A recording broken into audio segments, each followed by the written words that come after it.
O capítulo 1 de Apocalipse começa dizendo que Jesus irá mostrar aos seus servos as coisas que ocorrerão em breve, tá bom? Então, vamos já pular para o verso 9, Apocalipse 1:9. Como é resumo, a gente vai pegar só o principal de cada capítulo. Então, no verso 9, João, ele faz uma confissão de onde recebeu a revelação, tá bom? Amém. Quem é o anjo da igreja que recebeu o Apocalipse? João, tá bom? Então, quando fala o anjo da igreja em Éfeso, em Esmirna, em Pérgamo e em todo o Apocalipse, ele foi a pessoa que Jesus escolheu para entregar esta tremenda revelação. E diz assim no verso 9: eu, João, irmão e companheiro de vocês no sofrimento, no reino e na perseverança em Jesus, estava na ilha de Pátimos por causa da palavra de Deus e do testemunho de Jesus.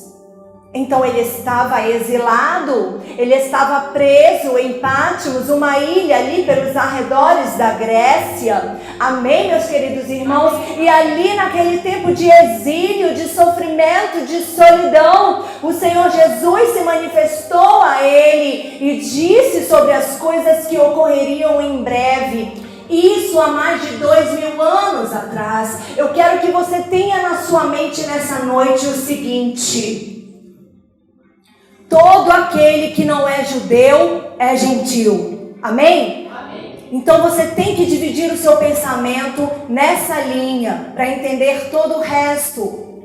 Para os gentios, ou seja, nós que não somos judeus, a pessoa só é considerada judeu ou judia se nascer de ventre judeu. Então, se for filho só de pai judeu e mãe gentia, não é judeu, tá bom? Para os gentios, ou seja, não judeus, Deus está dando a chance de arrependimento por mais de 2000 anos.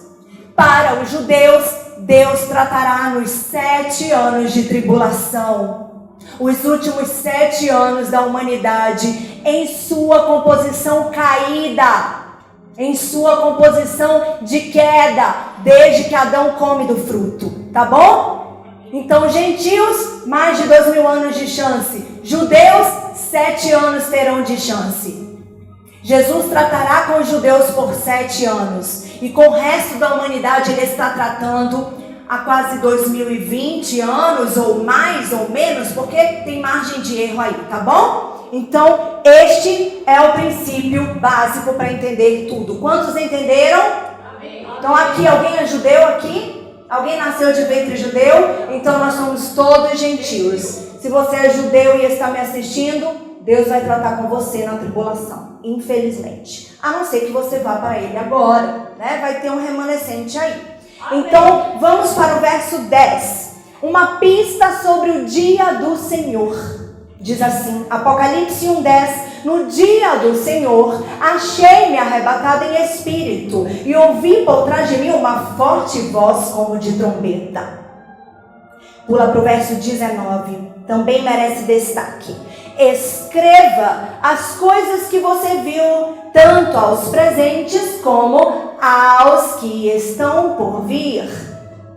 Na verdade, não é aos presentes, é às presentes. Escreva as coisas que você viu, tanto as que você está vendo agora, para este tempo, quanto as que estão por vir no tempo futuro, tá bom? Eu vou ter que correr um pouquinho hoje, porque o tempo vai ser pouco para tudo que eu tenho para passar para a igreja.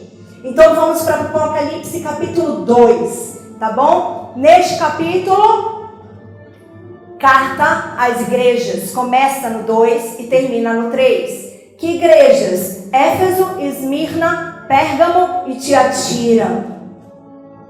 Podemos observar quais permaneceram fiéis e quais apostataram.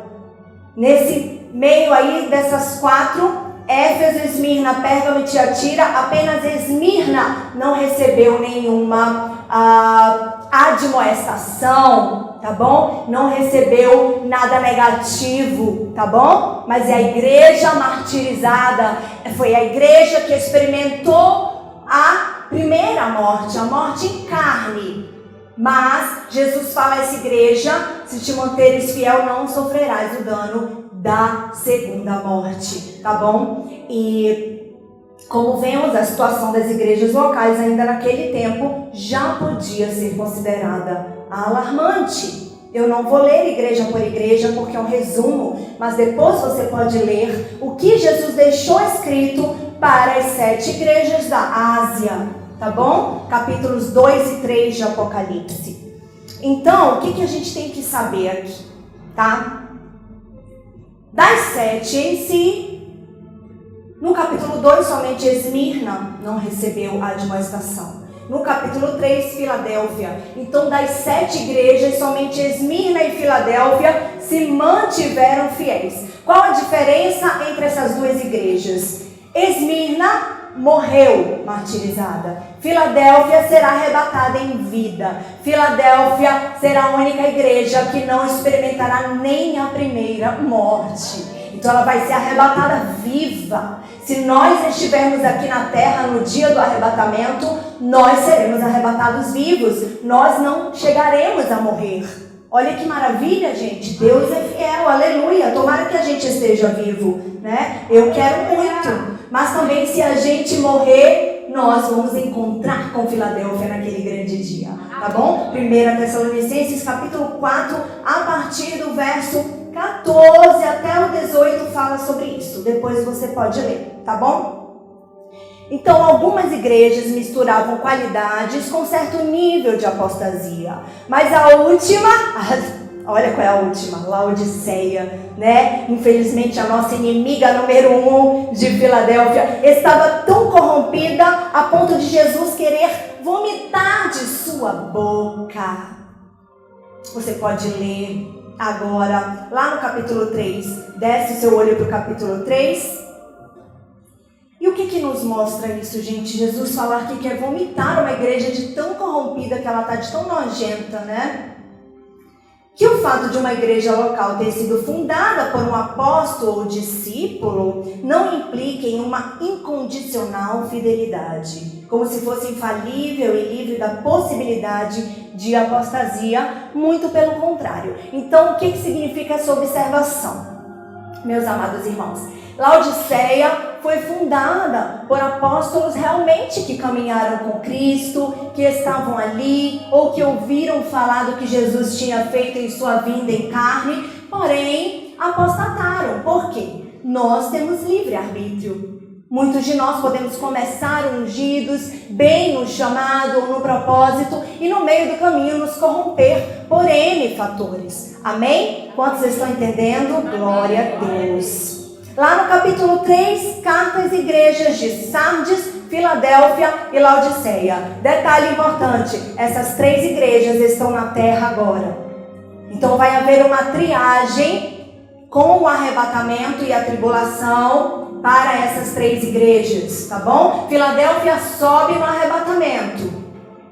Sardes e Laodiceia ficam na tribulação. Alguns de Sardes se salvarão. Morrerão como mártires na tribulação, mas não aceitarão a marca da besta. E por isso subirão ainda, né? Encontrarão depois, né, para o milênio com Filadélfia.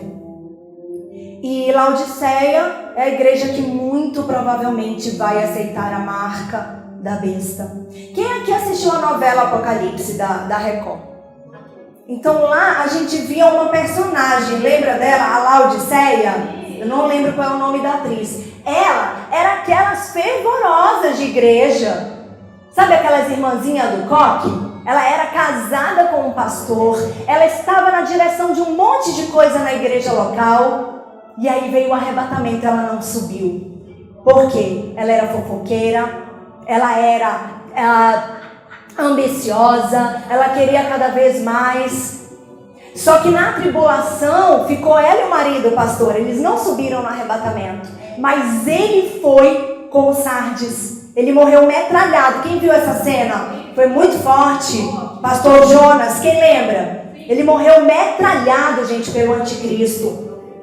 Só que ela ficou com medo. Na hora que foi para ela ser martirizada, ela negou o nome de Jesus. Ela recebeu a marca e foi direto para a condenação eterna. Então, fala bem disso aqui. Laodiceia é uma igreja ambiciosa. Laodiceia é uma igreja que quer cada vez mais. Laodiceia é uma igreja que se diz rica e de nada ter falta, mas para Deus está cega, nua e pobre. Jesus convida ela a ceiar com ele. Jesus diz: eis que estou à porta e bato. Ele bate no coração dos que estão em Laodiceia. E aos que abrirem essa porta, ainda cearão com ele. Muitos pós-tribulacionistas dizem que existe contradição quando a gente fala que o pessoal que vai ficar na tribulação não participará das bodas do Cordeiro. Porém, o Senhor me deu uma revelação a respeito disso. Deus me disse assim: filha, você sabe, numa festa, até de casamento, existem aqueles que chegam primeiro e por isso aproveitam mais coisas da festa, e os que chegam por último. Então assim serão os mártires que virão da tribulação. Eles ainda cearão com o Senhor nas bodas, porém pegarão o final. Tá bom, meus amados? E no verso 10 de Apocalipse 3, abra sua Bíblia agora em Apocalipse 3:10. O versículo preferido de nós pré-tribulacionistas.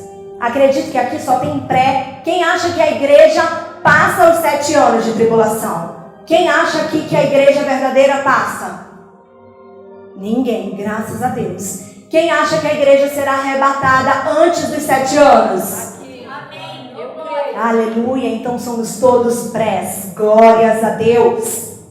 E diz assim: visto que você guardou a minha palavra de exortação à perseverança, Filadélfia, eu também aguardarei da hora da provação que está para vir sobre todo o mundo, para pôr à prova os que habitam na terra. Essa provação são os 7 anos de tribulação.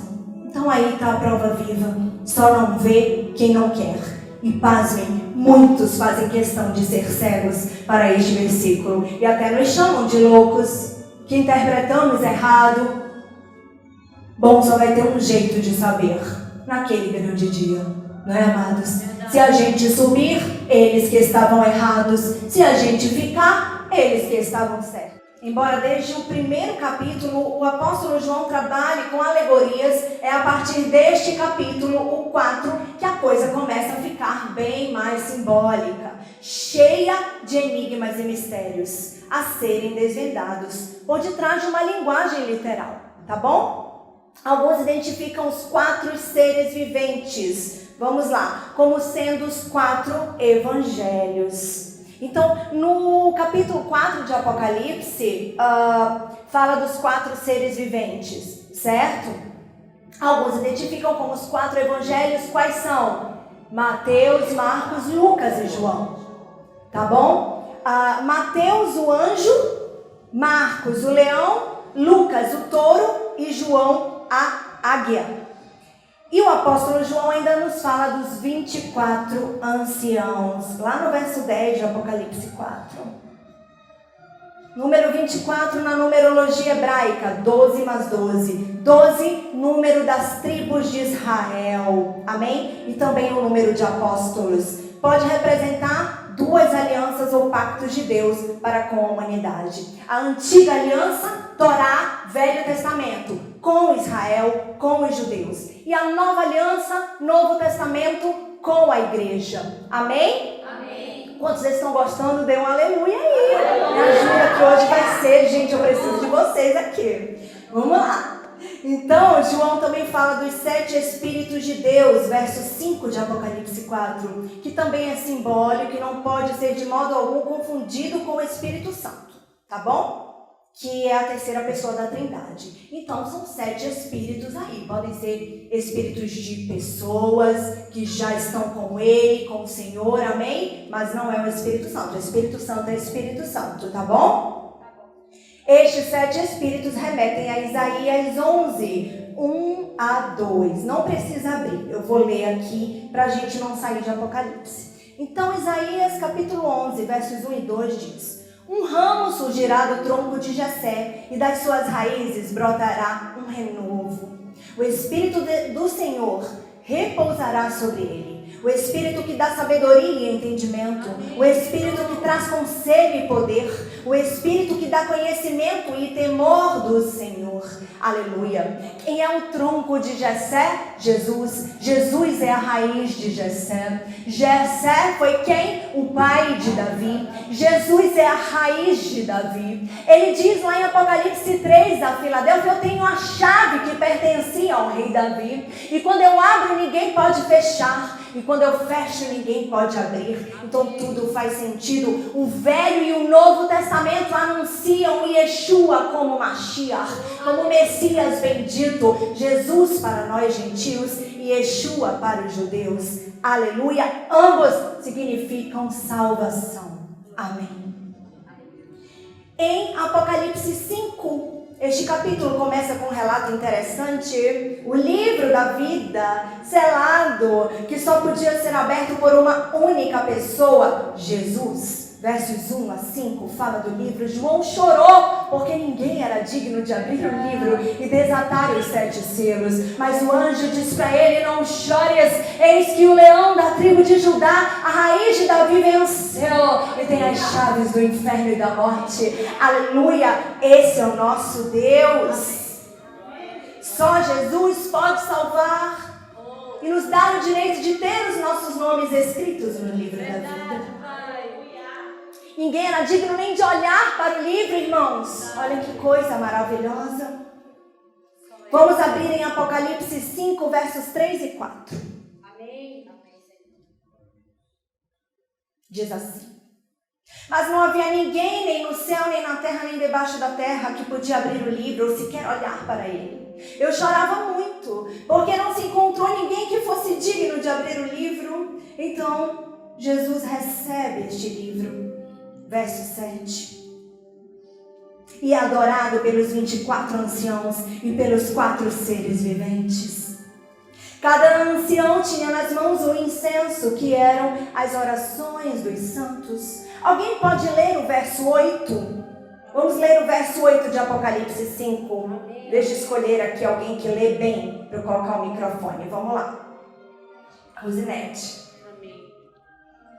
E quando tornou o livro, os 4 seres viventes e os 24 anciãos prostraram-se diante do Cordeiro, tendo cada um deles uma harpa e taça de ouro, cheias de incenso, que são as orações dos santos. Amém, irmãos? Então as nossas orações e as dos que já foram para diante de Deus sobem como incenso suave, são coletadas e naquele grande dia terá recompensa. Rabachou Menechas, Tchera Labaias. Obrigada, Senhor, por tão grande revelação aos teus pequeninos. Vamos para Apocalipse 6. Deste capítulo em diante, seguem-se os 7 selos, as 7 trombetas e as 7 taças. Cada uma delas tem um significado especial no contexto da grande tribulação. Então, até os 5, arrebatamento. Já foi. Tá bom? Do 6 em diante, começa o que Jesus deixou escrito aos que ficarem. É para nós? Não, mas a gente tem que saber, tem. Porque a gente tem que pregar agora na terra para que o mínimo de pessoas possíveis fique aqui. Amém. E passe esse grande tormento, como Jesus fala a Filadélfia em Apocalipse 3:10. Assim como ele vai livrar a Filadélfia, ele tem que livrar o máximo de gente. Amém, Senhor. Porém, precisa abrir o coração, tá bom? Então, vamos pular para o 7. É tudo resumo aí, tá? No início deste capítulo, vemos 4 anjos retendo os 4 ventos. O que são os 4 ventos? Sinal de destruição. Até que os servos de Deus fossem selados.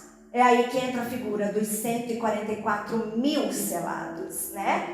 Dizem que são os judeus. Na novela Apocalipse eram os judeus. Na hora que houve o arrebatamento, já desceu o selo sobre os 144 mil judeus. Na novela, tá bom? Essa novela, irmãos, ela está disponível no Play Plus, que é uma plataforma paga da Record. Então, se você quiser assistir, baixa, é barato, acho que é R$19,90 por mês. Vale muito a pena, tá bom? Essa novela, ela clareou muito a minha mente e o meu coração sobre o Apocalipse. Eu recomendo, ela foi muito fiel à Bíblia. E é claro que sendo fiel, o arrebatamento ocorreu antes da tribulação. Tá bom? Então, quando João pergunta quem são eles, vai lá para Apocalipse 7,14. Vamos abrir. João pergunta quem são? E o anjo responde aqui. Apocalipse 7, verso 14. Estes são os que vieram da grande tribulação e lavaram suas vestes, branqueando-as no sangue do Cordeiro. Em outras palavras, os 144 mil representam a totalidade dos judeus que estarão na grande tribulação e que serão protegidos espiritualmente por Deus em meio a este terrível tempo, tudo que eu acabei de falar. João vê aqui também um quadro futuro. Vamos para os versos 15 ao 17 de Apocalipse 7. O anjo lhe diz: eles estão diante do trono de Deus e o servem dia e noite em seu santuário. E aquele que está sentado no trono estenderá sobre eles o seu tabernáculo. Nunca mais terão fome, nunca mais terão sede. Não cairá sobre eles sol algum ou calor abrasador, pois o Cordeiro que está no centro do trono será o seu pastor. Jesus acolhe os 144 mil e eles glorificam ao seu Mashiach, que rejeitaram durante muitas gerações. Eles guiará as fontes de água viva e Deus enxugará dos seus olhos toda lágrima. Então, amém. Sabemos que este momento em que Deus enxugará essas lágrimas ocorre após a criação dos novos céus e nova terra, ou seja, milênio, reino milenar.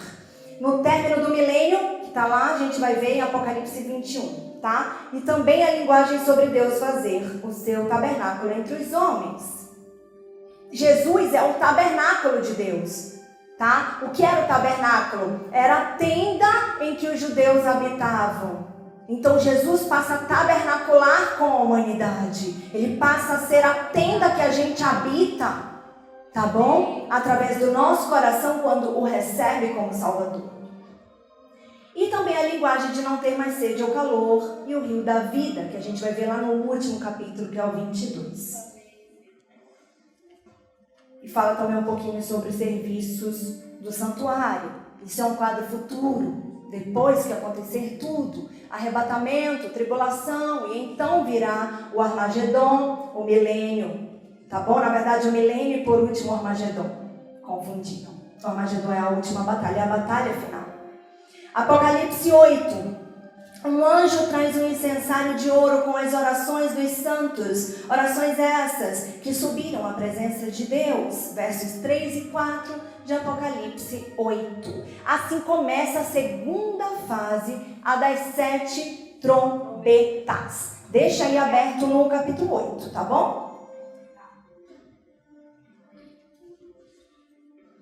Então vem aí a fase mais tensa da grande tribulação. Nós, graças a Deus, estaremos numa nice, lá nas bodas, né, irmãos? Oh, glória a Deus, é bom. Deus é muito bom. Todas as desgraças mencionadas acontecerão. Essa destruição ocorre em 1/3 daquilo que foi atingido, daquilo que vai ser, né? Isso é para o futuro. Então, vamos lá. Apocalipse 8. A gente está no 8, né? Está aqui. Então, no verso 8 diz: 1/3 do mar se transformou em sangue. 1/3 da terra e das árvores foram queimadas.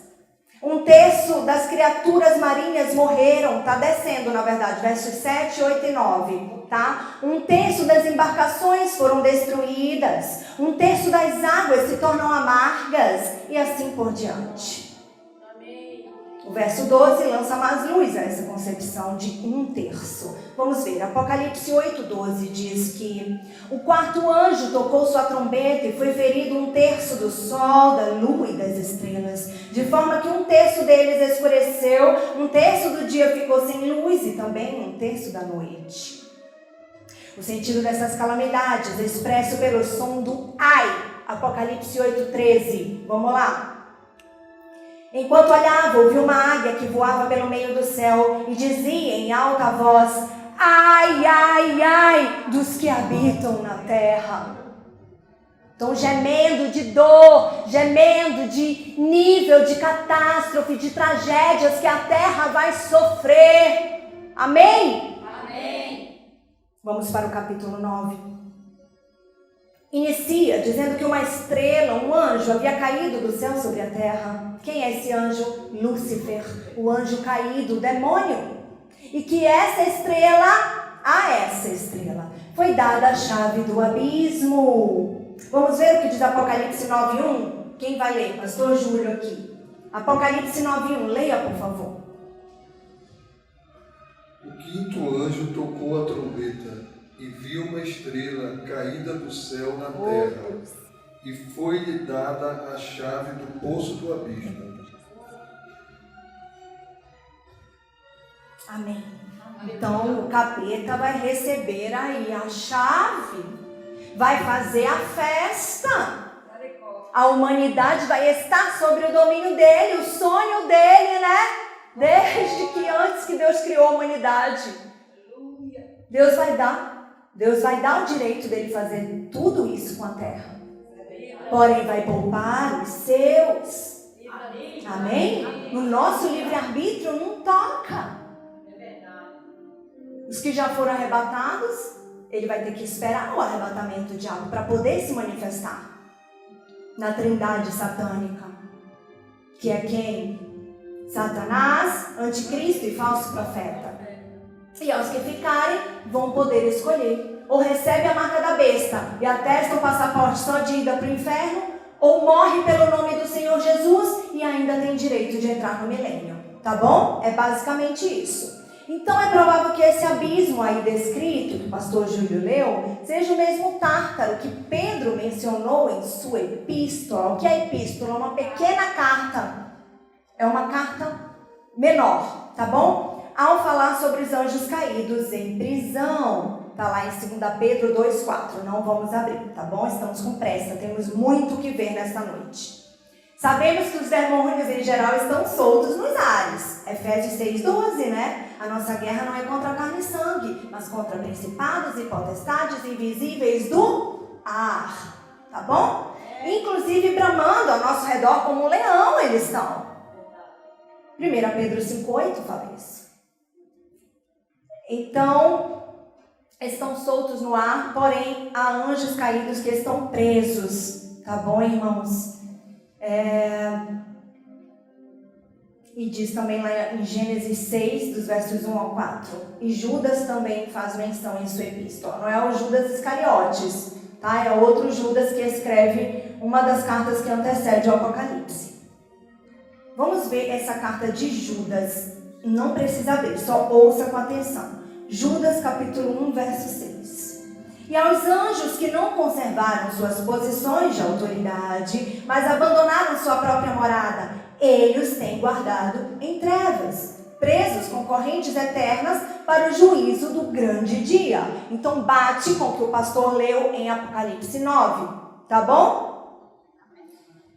Então eles estão presos no abismo, tá bom? Porque se eles estivessem no ar, eles iam causar uma destruição tremenda agora.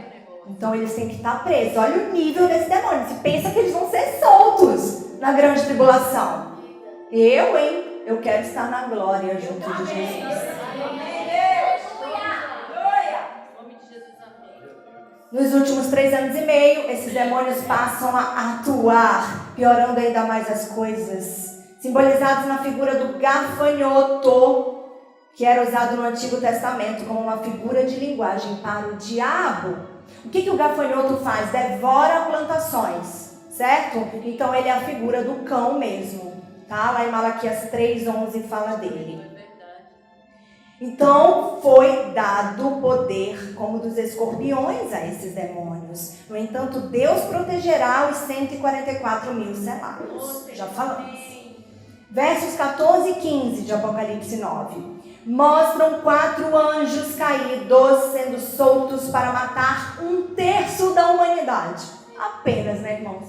Apenas. E a Bíblia nos fala tudo isso. E muitas vezes a gente não sabe nem por onde vai, né? A igreja não prega, ninguém prega. Ninguém quer que a gente saiba. Mas graças a Deus o Senhor levantou uma mulher solteira corajosa, que dá a cara pra bater, que já saiu até no G1 da Globo, no R7 da Record, sendo linchada, falando que é uma vergonha para o estado do Pará, porque fala a verdade. Então, graças a Deus, Senhor, me dá mais coragem e não deixa que me toquem, Pai. Amém. Em nome de Jesus. Amém. Aleluia. Então, são os anjos do início do capítulo 7, certo? Eles estão esperando a ordem de Deus. Então, perceba que até para o demônio agir, ele tem que esperar a ordem do Senhor, tá? Quantos demônios lutarão nessa guerra, que matará um terço da humanidade?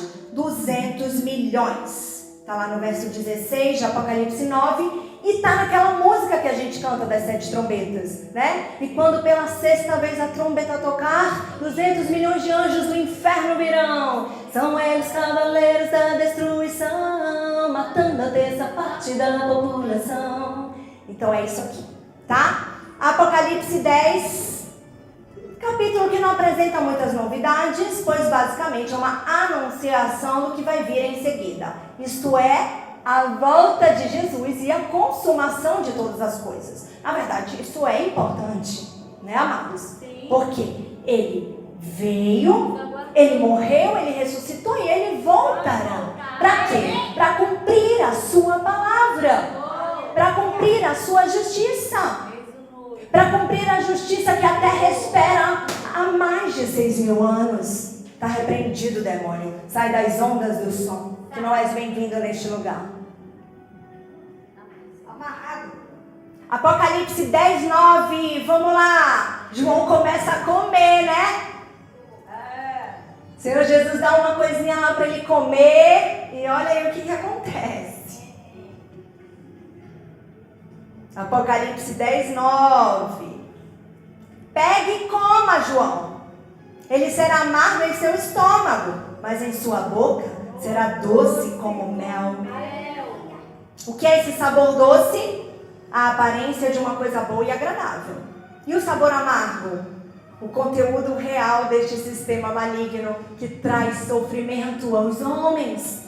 O que ele comeu foi da palavra. Ele come um rolo, tá bom? Que é amargo primeiramente porque a verdade confronta, a verdade dói. Mas depois é doce porque liberta. Amém. Aleluia. Amém, Jesus. Então, pela primeira vez, o sistema da besta começa a ser desvendado. Um falso sistema bonitinho na aparência, mas desastroso e maligno na realidade. Então começa aí o império da besta. Vamos para o capítulo 11.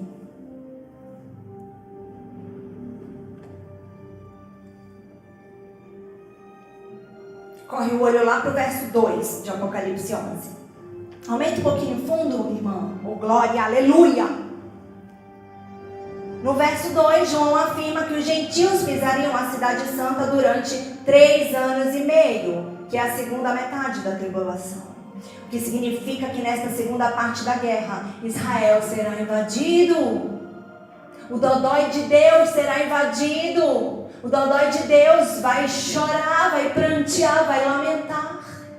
Vamos já ver isso no final, que eu vou traduzir uma música para vocês, que vai fazer vocês entenderem melhor. Aparecem as 2 testemunhas. Podem ser Moisés e Elias. Eu, Juliana, acho que são. Mas também tem muita confusão teológica a respeito das 2 testemunhas.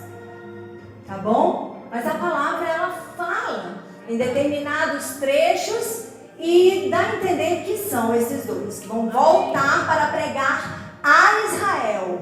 Tá bom? Que vai estar sob um caos nessa fase aí. Uma das testemunhas é comparada à oliveira e a outra com o candelabro. Apocalipse 11, 4. Vamos ler? Quem é que vai ler? Acharam aí Apocalipse 11, 4? Amém, achei. Edmar, leia por favor. Estas são as 2 oliveiras e os 2 candeeiros que estão diante do Senhor da terra. Oh, aleluia! Então tá aí a palavra confirmando tudo, tá? Oliveira, representação de Israel. Paulo fala em Romanos 11, o apóstolo Paulo. E o candelabro, representação da igreja, Apocalipse 1:20. Significa que mesmo durante toda a grande tribulação, os remanescentes de Sardes, Laodiceia e Israel estarão testemunhando de Deus aqui na terra. Amém. Aleluia. Paulo fala que nos últimos dias haverá um avivamento em Israel, de modo que a plenitude dos israelitas será salva, também em Romanos 11. Além da pregação aqui na terra, João sinaliza de forma alegórica os sinais que acompanhariam os que creem. Então diz que a besta os mataria, que é uma figura da igreja de Israel tendo muitos mártires neste período da tribulação, que é reprisado lá em Apocalipse 13, já vamos chegar. Os seguidores do sistema da besta festejarão essas mortes. Apocalipse 11:10. Vamos lá, Pedro, leia aqui pra gente. Apocalipse 11, verso 10. Já chega. Vai. Os que habitam sobre a terra e se alegram sobre a causa deles, se realizarão as festas e enviarão presentes uns aos outros, porquanto esses 2 profetas atormentaram os que moram sobre a terra. Ok, que isso, gente? As 2 testemunhas serão mortas, tá bom? Isso vai ser televisionado, isso vai aparecer na internet, tudo em tempo real. E os seguidores da besta comemorarão, até porque as 2 testemunhas, elas proclamam como Elias proclamou, 3 anos e meio sem chuva, sem água na terra. Então a humanidade começa a sofrer já nos 3 primeiros anos e meio da tribulação. Quando eles morrem, cai a chuva. E aí os ímpios comemoram, porque estavam sem água. Deu para entender? Amém. Por fim, as 2 testemunhas serão arrebatadas ao céu diante dos descrentes. Lá no verso 12, tá? No verso 12 de Apocalipse 11. Então elas morrem, volta a chover, e depois isso tudo sendo televisionado e na internet, elas sobem aos céus, aos olhos de todos. Tá bom? O que são as 2 testemunhas? Vamos resumir de uma vez por todas. É a chance que Deus vai dar aos judeus de serem evangelizados. Para nós gentios, ele deu chance através de quem? Dos apóstolos, dos evangelistas, dos pastores. E aos judeus, ele vai mandar 2 do seu próprio povo ressurretos por 3 anos e meio. Provavelmente Moisés e Elias. Deu para entender? Sim. Alguém tem alguma pergunta? Tá rápido demais? Ai, gente, desculpa, mas tem que correr para dar tudo certo. Ainda tem uma musiquinha no final. A cereja do bolo. Amém, aleluia. Oh, glória! Então, depois de tudo isso, e testemunha morta, e testemunha sobe aos céus, vem o toque da última trombeta. Anuncia o quê? Olha, lembra lá da música. Os reinos do mundo vieram a ser do nosso Senhor Jesus Cristo, e Ele reinará para sempre. E os 24 anciãos que estão assentados em seus tronos diante de Deus se prostrarão sobre seus rostos e o adorarão em espírito e em verdade. Aleluia! Aplauda Jesus! Uou!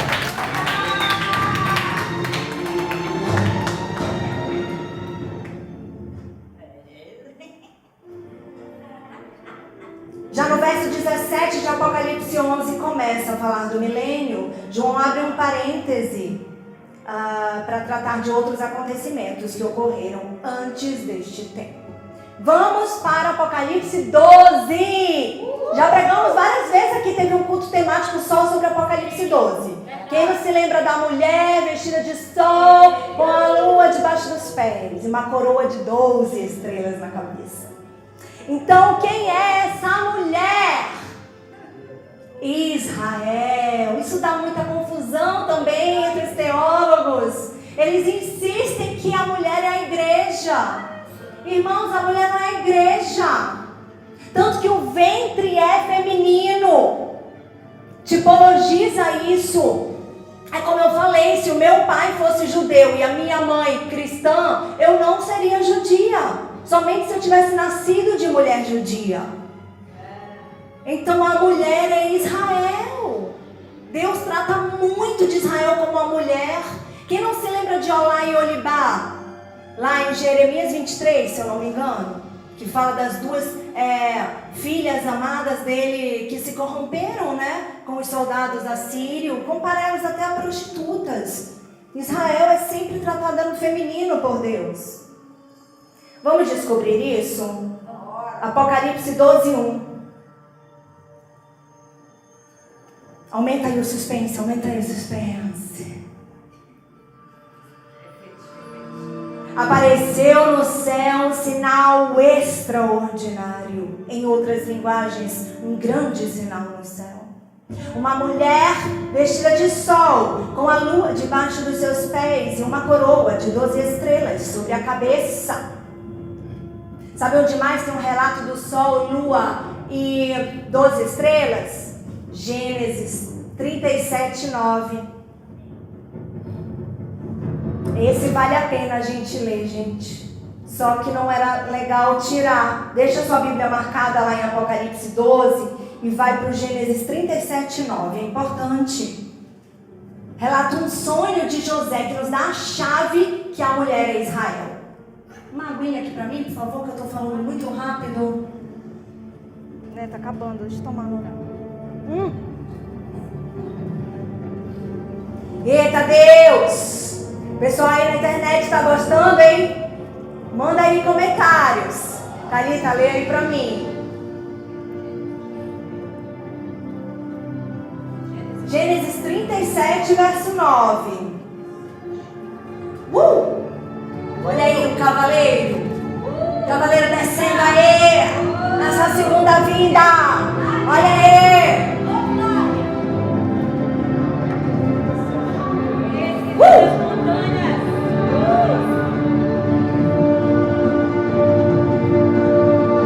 Quem achou, diga amém. Amém. Então José teve outro sonho e contou aos seus irmãos dizendo: tive ainda outro sonho, e eis que o sol, a lua e 11 estrelas se inclinavam a mim. Fala 11 aí, né? No de vocês está 11 ou 12? Ok, vou já explicar esse mistério aí. Tá? Então essas 11 estrelas representam as 12 tribos de Israel. Mas por que fala 11 aí? Porque quando chega em José, é desmembrado por seus filhos, Efraim e Manassés. Então fica 12, certo? José é representado pelos filhos. Entenderam? Entenderam esse mistério? É de Jeová esse mistério aí. Foi a geração de José, né? Isso. No verso 2, agora volto para Apocalipse 12, por isso que eu falei. Verso 2 de Apocalipse 12, tá? Diz que a mulher, que a gente já sabe que é Israel, estava grávida do Messias, né? Verso 5, que de fato provém de Israel. Só que esse Messias aí, ele vai ser desmembrado no filho varão que representará a igreja. Então a noiva em Filadélfia é o filho varão que a mulher de Apocalipse 12 vai parir. Tá bom? Então quem é a igreja em Filadélfia em Apocalipse 12? Quem é? Quero ver se alguém sabe aqui. Acabei de falar. Não, gente, o filho varão. A noiva em Filadélfia é o filho que nasce da mulher. Tá? Era só para ver se vocês estavam prestando atenção aí. Calma, eu sei que é muito detalhe. E depois, o que a gente vê mais em Apocalipse 12? A luta entre Satanás e Miguel. Quem é Miguel aí é a tipologia de Jesus, tá bom? O dragão Satanás atrai 1/3 dos anjos rebeldes e é atirado para a terra, onde vem a pelejar contra o Messias no momento em que arrebatar a sua noiva em Filadélfia. Apocalipse 12, 4. E tipologiza também o que Satanás tentou fazer quando Jesus nasceu. Lembram-se de Herodes, que mandou matar todos os bebês de 2 anos para baixo? Sabe onde está isso? Mateus 2,16, mas não precisa abrir. Relato segue mostrando tirada com fúria da igreja, ou seja, arrebatamento e a fuga da mulher para o deserto. A mulher foge para o deserto. Alguns historiadores dizem que é em Petra, na Jordânia. É uma cidade fantasma. Eu já estive lá. E em nome de Jesus eu vou voltar lá. Amém. Amém. Antes do arrebatamento, para gravar conteúdo para vocês. Em nome de Jesus, Deus está providenciando essa viagem. Eu creio, meu Deus, com todo mundo junto. Amém. Aleluia. Amém. Começa a receber, igreja. Mas olha aí, a mulher está fugida, a mulher está desesperada, mas mesmo assim Deus não abandona Israel. É o que confirma quando Paulo diz que Deus não rejeitou o seu povo. Em Romanos 11, 2. Paulo chama Israel de povo de Deus e diz que ele não rejeitou. É somente isso que explica o porquê Israel não foi tirado do mapa, né? Mesmo com tanta perseguição que já sofreu. E está sofrendo e ainda vai sofrer, né? A gente está vendo aqui, Deus deixou tudo escrito. Mas o diabo também tem um outro inimigo além de Israel, né? Que é justamente a igreja, uma pedra no sapato dele. E além dos 144 mil judeus selados, também ficarão, né? Os que morrerão martirizados de Sardes e Laodiceia. E alguns dessas igrejas vão estar pregando na grande tribulação. Isso vai ser uma pedra no sapato do governo do anticristo. Entenderam? Apocalipse 13, capítulo crucial para a identificação da besta, junto com o capítulo 17. Apocalipse 13, 1. Vai lá. Viu uma besta que saía do mar. Tinha 10 chifres e 7 cabeças, 10 coroas, uma sobre cada chifre, e em cada cabeça um nome de blasfêmia. Vamos lá para as 7 cabeças? Olha aqui para mim. Egito, Síria, Babilônia, Medo-Persa, Grécia, Roma e o 7º, o império da besta. O governo do anticristo. 6 reinos já passaram, já caíram. Quem não se lembra da queda de Roma? 70 DC. Jesus disse lá em Mateus 24. Estão achando o máximo aqui o templo, é? Pois em verdade eu digo, não ficará pedra sobre pedra. E se cumpriu. Então falta o 7º vir. O que está faltando para o 7º império? Que é o do anticristo. Igreja será arrebatada. Tá bom? João começa a descrever a besta a partir do verso 2 de Apocalipse 13. A besta que vi era semelhante a um leopardo, mas tinha pés como de urso e boca como a de leão. O dragão deu à besta o seu poder, seu trono e grande autoridade. Eu estou em Apocalipse 13, verso 2. Amém? Amém. Amém. Então a besta ela vem com boa aparência. Nos primeiros 3 anos e meio vai aparecer o Messias. Israel vai adorar lá o Mashiach. Aleluia! Mal sabem, né?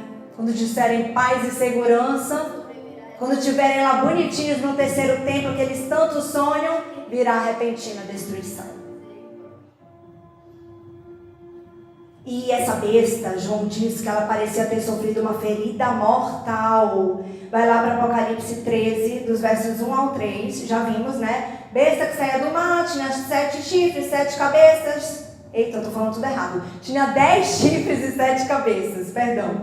10 coroas, uma sobre cada chifre e em cada cabeça um nome de blasfêmia.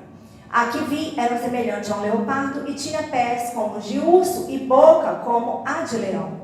O dragão deu à besta o seu poder. Então o diabo deu ao anticristo, incorporou no anticristo, vai incorporar, né? E dar o seu poder, tá bom? E o seu trono com grande autoridade. Deus vai permitir, tá bom? Tudo vai estar sob a permissão de Deus, porque está escrito, então precisa se cumprir. Porque Deus não mente, a sua palavra é fiel e verdadeira. Amém. Uma das cabeças parecia ter sofrido um ferimento mortal, mas o ferimento foi curado, todo mundo ficou maravilhado e seguiu a besta. Na novela aparece, né?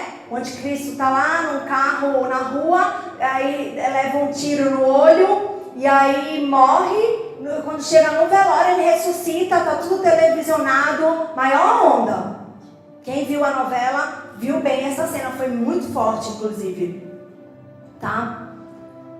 Mas João também vê outra besta. Apocalipse 13, versos 11 e 12. Corre lá para os versos 11 e 12. Então vi outra besta que saía da terra, com 2 chifres como o cordeiro, mas que falava como o dragão. Esse aí é o falso profeta, irmãos. Eu, Juliana, digo que é esse Papa que está no poder. É esse da Igreja Católica. Ele é o falso profeta. Ele já está no poder. Assim como o anticristo já está na terra. Mas não pode se manifestar até que a igreja seja arrebatada. Exercia toda a autoridade, verso 12, da primeira besta em nome dela, e fazia a terra e seus habitantes adorarem a primeira besta, cujo ferimento mortal havia sido curado. Então, como eu falei, essa segunda besta é o papado. Mas a gente vai falar mais disso no capítulo 17. De Apocalipse, tá bom?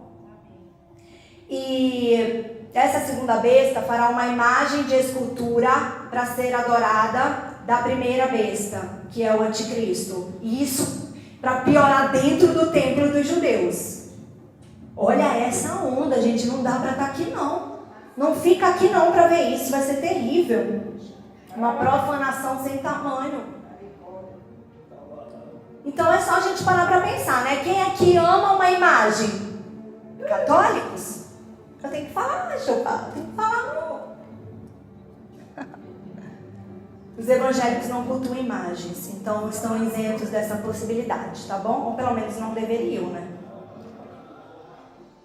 Há uma certa religião que se diz cristã, mas está repleta de imagens. Os fiéis se prostram diante delas, cultuam e as próprias autoridades religiosas dizem para o povo fazer isso, tá?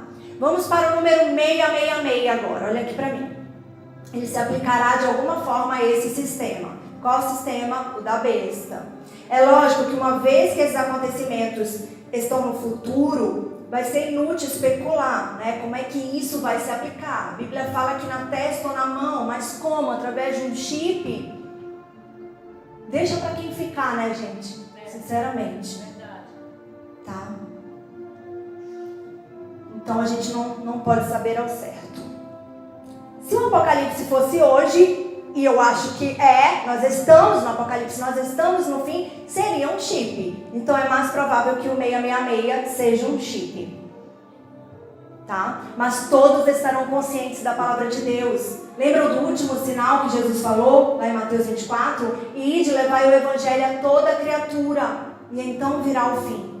Então isso já está cumprido, gente, está chegando. Alguns povoados que faltam chegar, está chegando agora, nesse momento. Amém. Em alguns povoados na Ásia é dia já. Aqui é noite, lá está chegando o missionário, lá está chegando o evangelho. Ninguém vai poder dizer que não foi avisado. Tá bom? Vamos lá para Apocalipse 14. Não precisa nem abrir. Eu vou fazer um resumão do 14. O que fala? Dos que não se contaminaram com o sistema da besta. E há mais prenúncio da segunda vinda e do juízo. Então, os que vão morrer pelo nome de Jesus, tá? Os mártires. No 15, uma introdução às 7 últimas pragas que estariam por vir. Tá bom? Apocalipse 16, as 7 taças da ira de Deus. Mar se transforma em sangue, pessoas morrem queimadas, trevas sobre a terra e assim por diante. Estamos no 16 agora, Apocalipse 16. No verso 13, 3 espíritos imundos proverão do dragão e da besta, do falso profeta.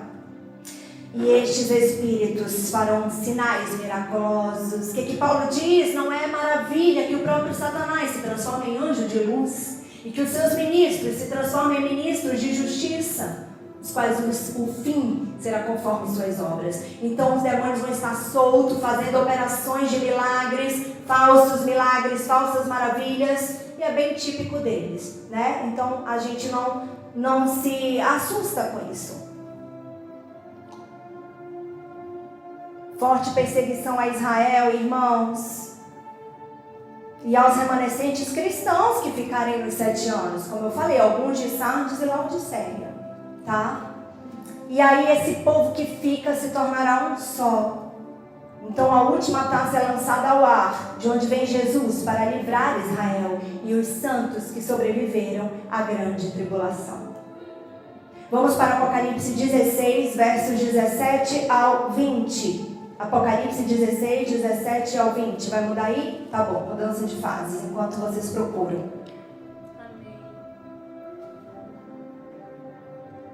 Tá acabando. Oh, glória a Jesus, obrigado por me dar graça. Tô tipo aquelas locutoras de rodeio, meu Deus. Senhor, me dá graça aqui.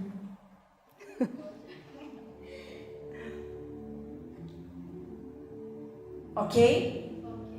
Então diz assim. Apocalipse 16, versos 17 ao 20. O 7º anjo derramou sua taça no ar, e do santuário saiu uma voz forte que vinha do trono, dizendo: está feito. Houve então relâmpagos, vozes, trovões e um forte terremoto. Nunca havia ocorrido um terremoto tão forte como esse desde que o homem existe sobre a terra. A grande cidade, qual é? Jerusalém, foi fracionada em 3 partes, e as cidades das nações se desmoronaram. Deus lembrou-se da grande Babilônia e lhe deu o cálice do furor da sua ira. Todas as ilhas fugiram e as montanhas desapareceram. Então o anjo joga a última taça no ar e diz: está feito.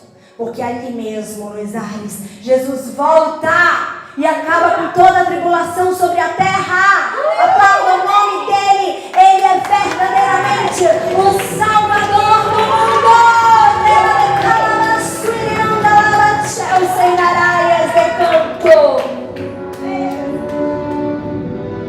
Uou! Vamos para Apocalipse 17. Capítulo que identifica a Babilônia espiritual mais claramente. Verso 1 diz o quê? Meu Deus, que ela é uma prostituta, a grande meretriz. A figura da prostituta está relacionada com o quê, igreja? A apostasia. Quer dizer, gente que conhece a palavra, mas aposta, né? Hereges, né? Perverte tudo aquilo que está escrito. E a gente vê que nunca se usa o termo prostituta no Antigo Testamento para qualquer outra nação, mas apenas para Israel. Já falei de Olá e Olibá aqui, né? Judá e Samaria, Jerusalém e Samaria, perdão, as 2 prostitutas. E por que somente Israel era chamado de prostituta? Porque eles conheciam a verdade. A apostasia é quando você conhece e escolhe pelo seu livre-arbítrio desobedecer. Amém? Você não está na ignorância. A prostituição espiritual envolve sempre alguém que esteve na fé, mas se desviou dela, o que eu acabei de falar, tá bom? Porém, no Apocalipse não estamos mais na antiga aliança, e sim na nova. Então a apostasia aqui não se refere mais a Israel, mas a quem? Infelizmente, meus irmãos católicos, eu amo muito vocês em Cristo. Vocês não têm culpa. Assim como os que estão em Laodiceia também não têm. Mas essa grande meretriz é a Igreja Católica. Quem tiver ouvidos para ouvir, ouça.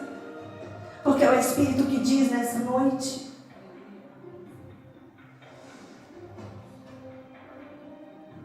Vamos para Apocalipse 17, 2. Apocalipse 17, verso 2. Essa igreja apóstata se prostituiu com os reis da terra. A igreja romana, ou seja, católica, não só se prostituiu, como tem um estado inteiro só deles. Vaticano. Essa descrição cai como uma luva para a igreja católica. Ela está coberta com nomes de blasfêmias. Apocalipse 17, 3. Ela está adornada com ouro, pérolas e pedras preciosas. 17:4.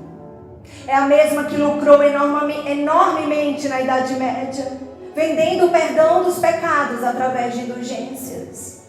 Ela está embriagada com o sangue dos mártires, verso 6 de Apocalipse 17. Ela tem uma forte ligação com a cidade das 7 colinas. Qual é a cidade das 7 colinas? Itália. No caso aí o país, né? Mas a Bíblia chama de cidade. Que reinava sobre todos os reis da terra, ou seja, Roma. Que também representa a Europa. Roma aí não representa somente a capital da Itália, mas representa o reino europeu. Tá bom? É importante a gente tocar nesse assunto nessa noite. E a mulher montada na besta? A Babilônia espiritual. Quem é? Igreja Católica, já falamos.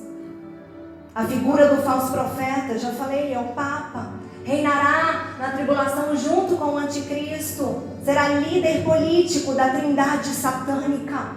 Essa trindade tem como cabeça o próprio diabo, Satanás. 7 cabeças, 10 chifres. Já falamos, né? Egito, Síria, Babilônia, Medo-Persa, Grécia, Roma. Já falamos de tudo isso. Vamos para Apocalipse 18. O que eu separei sobre o 18? Uma comemoração à destruição da Babilônia. Caiu a grande Babilônia e todas as imagens de esculturas contidas nela. Apocalipse 19, destruição da Babilônia e reencontro entre Cristo e seu povo. Vamos para Apocalipse 19, versos 6 ao 9.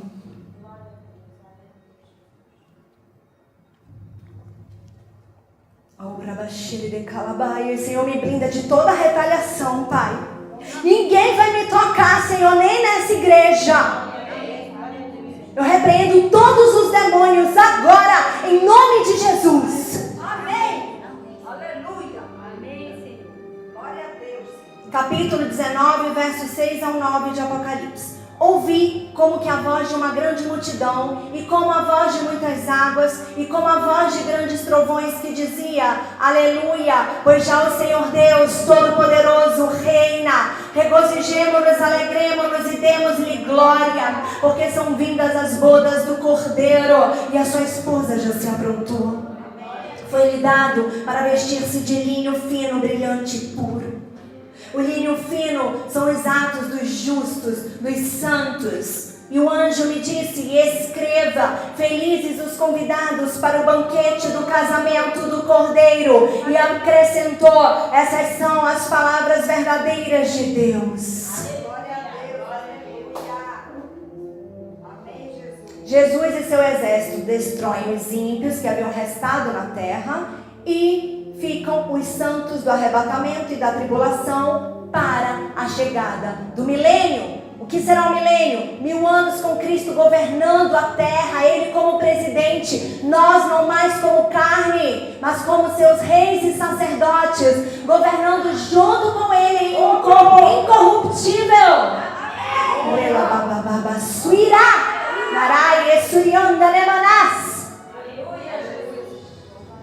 Apocalipse 20, vamos lá, versos 1 ao 3. 21 ao 3. Vi descer um anjo que trazia na mão a chave do abismo e uma grande corrente. Ele prendeu o dragão, a antiga serpente, que é o diabo, Satanás, e o acorrentou por 1000 anos. Lançou no abismo, fechou e pôs um selo sobre ele, para se impedi-lo de enganar as nações, até que terminassem os 1000 anos. Depois disso é necessário que ele esteja solto por um pouco de tempo. Então o diabo é preso, ainda não é liquidado, para que nós possamos viver o milênio em paz com Jesus. Depois ele é solto. Para quê? Esse pouco de tempo aí? Para a batalha final do Armagedon. Aí ele é jogado para sempre junto com a morte, ou seja, todos que estão condenados no lago de fogo e enxofre. Então vamos lá, Apocalipse 20, versos 4 e 5. Vi tronos que se assentaram. Em que se assentaram aqueles a quem havia dada autoridade para julgar. Vi as almas dos que foram decapitados por causa do testemunho de Jesus e da palavra de Deus. Eles não tinham adorado a besta nem a sua imagem, não tinham recebido sua marca na testa nem nas mãos. Eles ressuscitaram e reinaram com Cristo durante 1000 anos. O restante dos mortos não voltou a viver até que se completassem os 1000 anos. Essa é a primeira ressurreição. Então Jesus reina com a igreja na terra por 1000 anos. Mas no final Jesus diz, vai lá para os versos 7 ao 9 de Apocalipse 20. Quando terminarem os 1000 anos, Satanás será solto da sua prisão e sairá para enganar as nações que estão nos 4 cantos da terra, Gog e Magog, a fim de reuni-las para a batalha. Ezequiel 38 e 39 fala das batalhas de Gog e Magog, depois vocês leem em casa. Seu número é como a areia do mar. As nações marcharam por toda a terra e cercaram o acampamento dos santos, a cidade amada Jerusalém, mas um fogo desceu do céu e as devorou. Ele vai quase estar destruindo Jerusalém, Israel, o diabo.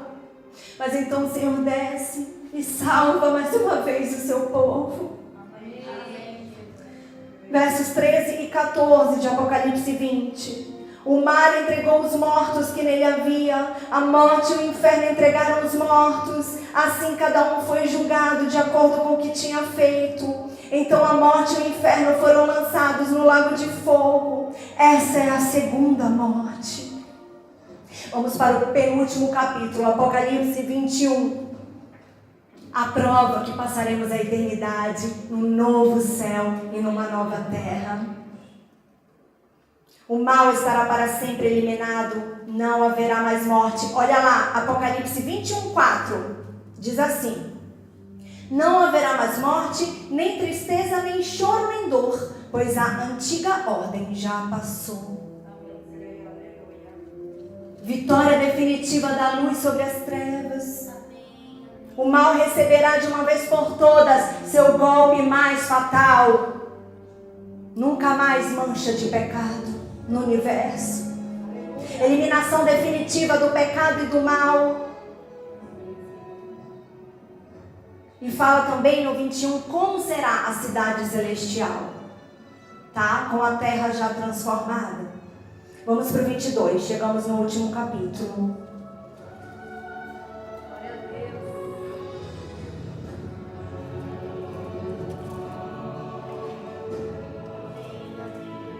No verso 2 de Apocalipse 22, vemos a árvore da vida, a mesma que estava no jardim do Éden, que concederia imortalidade a Adão e Eva, caso eles não tivessem caído, né?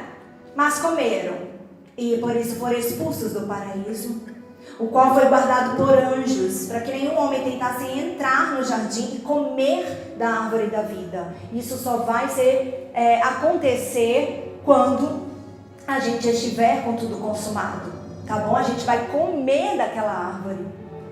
Já vai comer sem mais pecado, porque já está tudo redimido pelo Senhor Jesus. Séculos mais tarde acontece um evento universal. Isso daí está voltando aqui no meu estudo, tá? Então, o que Deus falou? Vocês podem tudo aqui no jardim para Adão e Eva, só não podem comer da árvore do conhecimento do bem e do mal. Depois veio o quê? Que eles comeram do fruto? O dilúvio. Tá? E na tradição judaica, irmãos, pouco antes do dilúvio, Deus decidiu trazer o paraíso terrestre para junto da sua presença, para que ele não fosse destruído, ou seja, o Éden, tá? Então o Éden subiu ao céu, se tornando um paraíso celestial. É esse Éden que a gente vai entrar, certo? Todos os redimidos por Jesus. Então, esse Éden descerá novamente à terra, quando a gente desfrutará de quê? Da imortalidade. Não morreremos. O que Deus falou a Adão e Eva? Se vocês comerem, vocês morrerão. Sim. Mas agora a gente já está redimido. Então a gente vai comer, vai provar deste Éden e não vai morrer. Amém. Nunca mais. Aleluia. Qual foi a promessa que Jesus nos deixou? A regeneração de todas as coisas. Elas voltarão para o seu devido lugar. Jesus vai retornar em poder e glória, ressuscitando os mortos e dando-lhes vida eterna. Assim, no mesmo lugar onde o primeiro Adão caiu, o segundo Adão reinará para todo sempre. Aleluia! Tira aqui, por favor. Glória a Deus. Invocamos a tua redenção nessa noite, Deus. Queremos descer contigo, Pai, no novo Éden incorruptível. Tu és o segundo Adão. Por um homem entrou o pecado no mundo, fique de pé. Mas por outro homem entrou a redenção eterna. Aleluia. Pode soltar, irmã, a última música.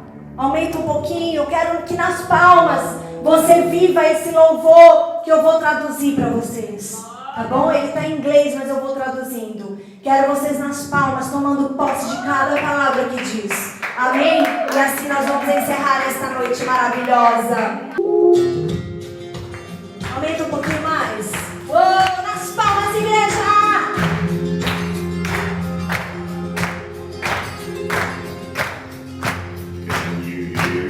Você pode ouvir o grito de Jerusalém? Pode ver a tempestade em ascensão? Olha ao seu redor. Pode negar? Essa é a hora do tempo de Deus, do tempo do céu. Exércitos se reúnem no Oriente para a guerra que está prestes a vir. A morte vai marchar com a marca da besta. Então ande na luz e caminhe com fio. Em breve veremos sua ira e o Senhor descendo do céu. Quando você ouvir o som de trombetas, Deus respondeu o grito, o clamor, o choro de Jerusalém. Nas palmas, igreja, a redenção desce nessa noite.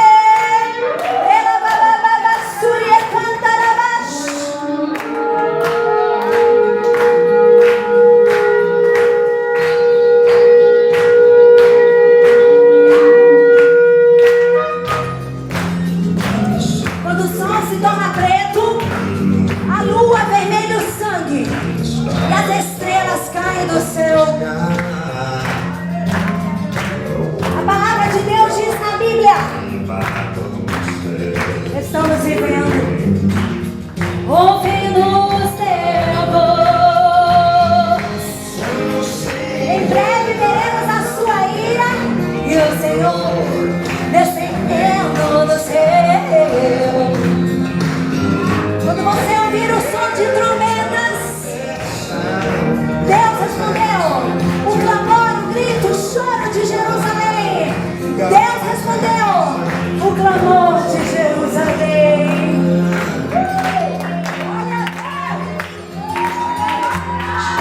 Em breve os mortos em Cristo ressuscitarão, encontrarão com o Senhor no céu.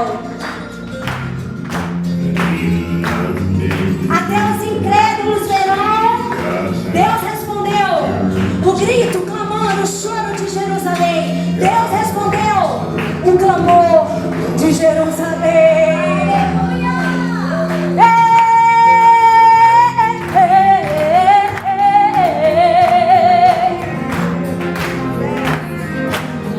A redenção está próxima. Quando todas essas coisas começarem a acontecer, levantai as vossas cabeças, porque a redenção é chegada a todo que crê. O Mashiach vem de